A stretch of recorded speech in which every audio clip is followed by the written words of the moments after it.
This week on King Price Xtreme TV, we introduce you to Seller Racing, a brand new initiative alongside with King Price Xtreme and Clinton Seller, the man with a plan, putting together an incredible initiative for 2019. He's got a massive background in national championship racing. He's got a ton of number one plates, and now he is a team owner trying to rock and roll, get his number one plate back, get his riders into a number one position, and try and be the most dominant team on the tour.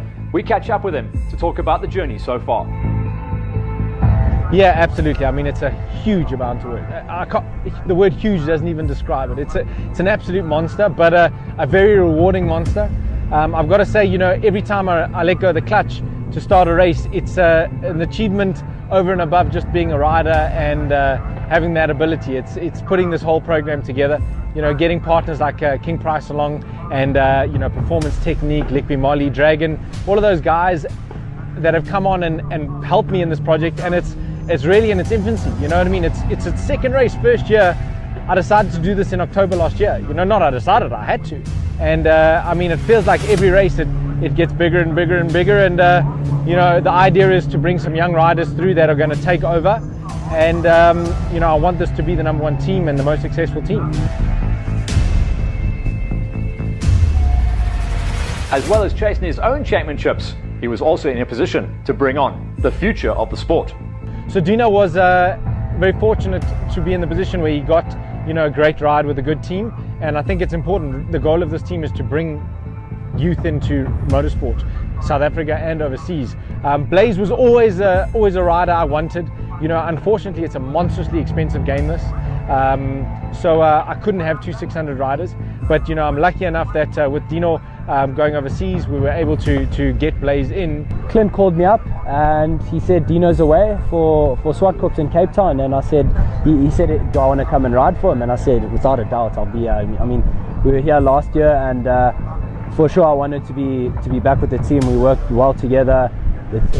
Everything goes smoothly, and of course it's the team I won the championship with, so it's great to be back here. We caught up with Clint and Blaze at Zwartkops as they readied themselves for round number 2. But what went down at round 1? Desi round 1, we got the job done. So it was good. Yeah, we managed to win both. Hard battle in the second one, but it was good fun. It was nice, tight competition. Weather there also wasn't so great. So after yesterday, where basically the day was rained out, I mean, we only did 6 laps the whole day. I didn't think we'd have this right now. So let's just you know, keep holding thumbs, and hopefully the rest of the day we get some dry action. And Desi, Malcolm was there. He was up there. Unfortunately, he's unable to make it here this weekend at Zwartkops. There's always guys there. You never know. Racing is racing, and it changes up all the time.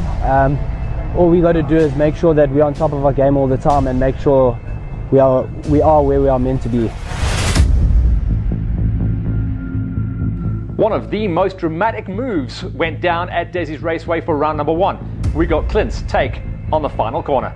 You know what I mean? I think if I was there, I would have tried. You know, you couldn't have crossed the line without giving it a bash, and I knew he would. I tried to understand where he would make his move, which is kind of where it was exactly where I thought it was, and I planned accordingly. So yeah, you know, I don't want to say what I did because I might have to do it again.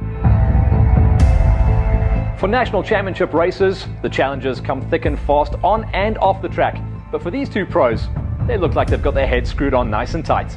I think the guys that are here and the guys that are committed to this program, this series nationals, are, you know, they're not doing it because it's fun ride motorbikes. You know what I mean? They're doing it because they have talent and they're fast. So it's never going to be an easy race. So we just keep working. I think Steve Cannon's working really hard.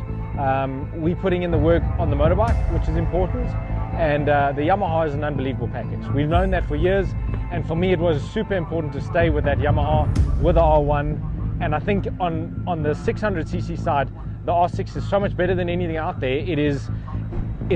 You don't even arrive at the race unless you're on that motorbike. You know, that's how good that bike is. The new Yamaha is an incredible machine. You can literally just jump on the bike and go as fast as you can, and it does what you want it to do. It's an immaculate piece of machinery. Huge thank you to Yamaha for coming on board this year. Without them, it wouldn't be possible.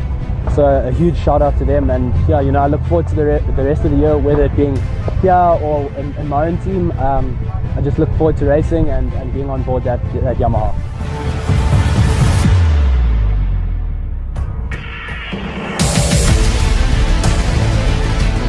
When it came to racing, Clinton Seller in the 1000cc category got a rocket ship start, as he is so famous for getting.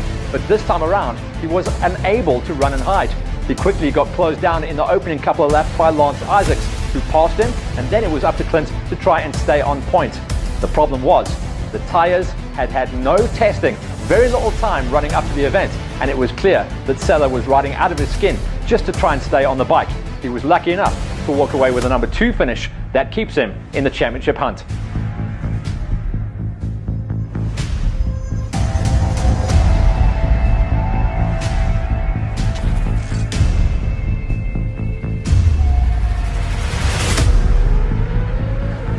On the 600 side of the coin, it was absolutely pinpoint perfect from Blaze Baker. Pole shot, ran, and no one was going to touch him. In the early stages, it looked like Kieran Snyman might be the man to try and go and chase him down, but that was not to be. 1 second, 2 second, eventually a 3-second gap, and that meant that out of 3 starts, Blaze had gone 3 for 3.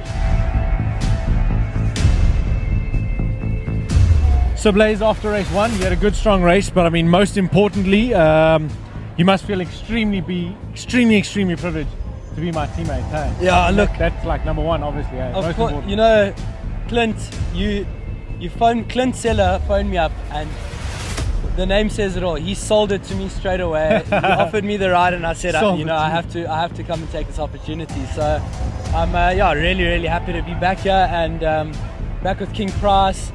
Having this beautiful hospitality behind us. Couldn't have been done without the big boss here. Jeez, imagine, eh? I wonder who did all that, huh? No, but most importantly, I mean, dude, you had an incredible race. You really rode very well. Mature head, got the job done. So congratulations. It's a privilege to have you with us. Yeah, no, thank you, bro. Thank you. And tell me, how did your race go? You know, I saw the start. Start was good. The rest what happened wasn't. to the rest? The rest wasn't so good. Yeah, tough race. I think there's definitely been some changes in terms of our series and our tyres that I don't want to make excuses. So I didn't come first, I came second. But you know what, dude? We got to represent our brand, so I'm going to have to try and do what you're doing. 100%. All the best for the second one. You too, Wakey. Enjoy.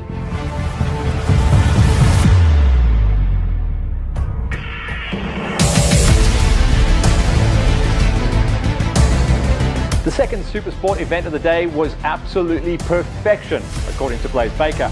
Another rocket off the line and ran the numbers early on to break away and get that almost 3.5 second buffer very early in the event.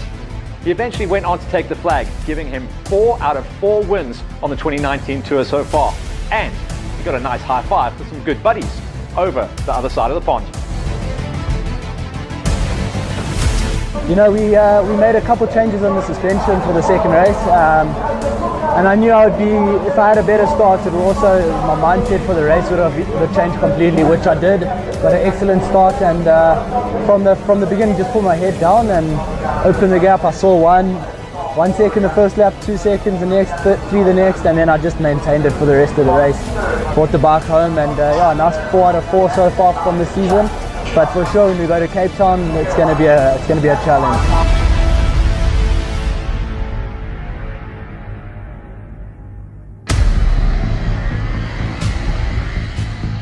For Clinton, race number 2, by his own admission, was an absolute nightmare. Didn't get the drop off the line that he wanted to, meaning that he was in an early fight for second place. Not just that, he was really having to fight hard to stay on the bike. The setup changes between the 2 races had not been to his liking, but he did manage to walk away with a podium and just cling on to a championship lead, leaving Zwartkops. Yeah, no, I mean, the racing was lots of fun. It was cool. Like, we were all bumping and pushing and barging, which was pretty fun, I must be honest. But yeah, I mean, I definitely think we missed a few things this weekend. You know, I think we change of tyre and perhaps with yesterday raining the whole day. We missed something for sure, and yeah, I think I suffered accordingly. I couldn't even push really. I was kind of riding around. I don't think I started sweating because the risks were just very uncomfortable. So yeah, I mean, it's one of those days you have them. I must say it's probably my worst day in about 7 years, but anyway, but yeah, it is what it is, and you know, we go back to the drawing board and start getting ready for the fight. Yeah.